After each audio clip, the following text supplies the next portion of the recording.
ulit mga boss, ang apat. So ito pang apat na ito mga bossing, pwede nyong itama, pwede nyong isala mga boss. So nakagayan talaga standard nyo mga boss, magsala.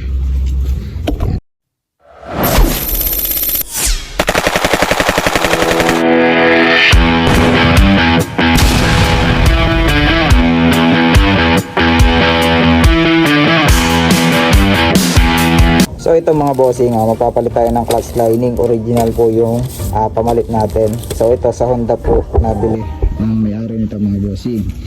So sa mga nagtatanong kung magkano daw yung bili dito sa clutch lining, ito po ay nasa 210 yung isa sa piraso.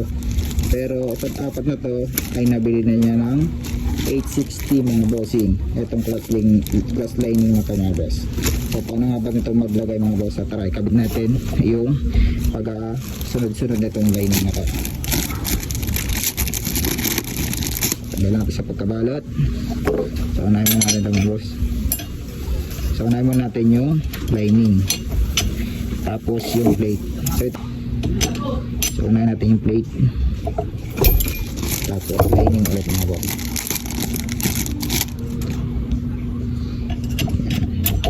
Tapos plate, tapos clutch lining ulit mga bossing.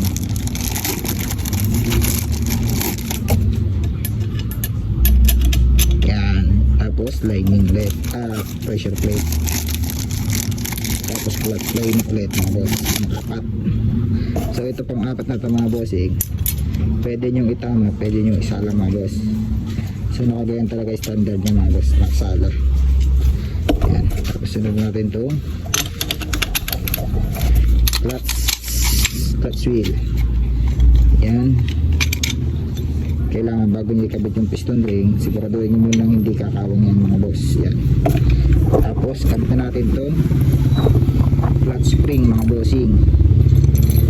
Yan, tapos sunod natin yung ito,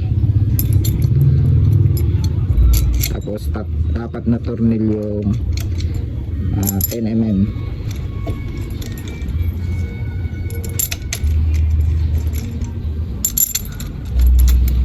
Sikpitan natin mga bossing. Kailangan huwag muna nating bibiglayin yung higpit nito, no? Para kasi ito nababasag to pag naunang isa. Sunod-sunod lang.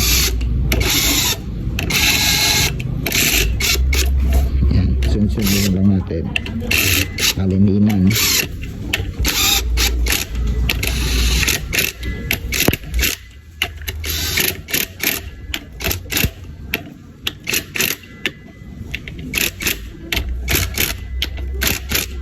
So yan mga boss, okay na, naikabit na natin yung lining.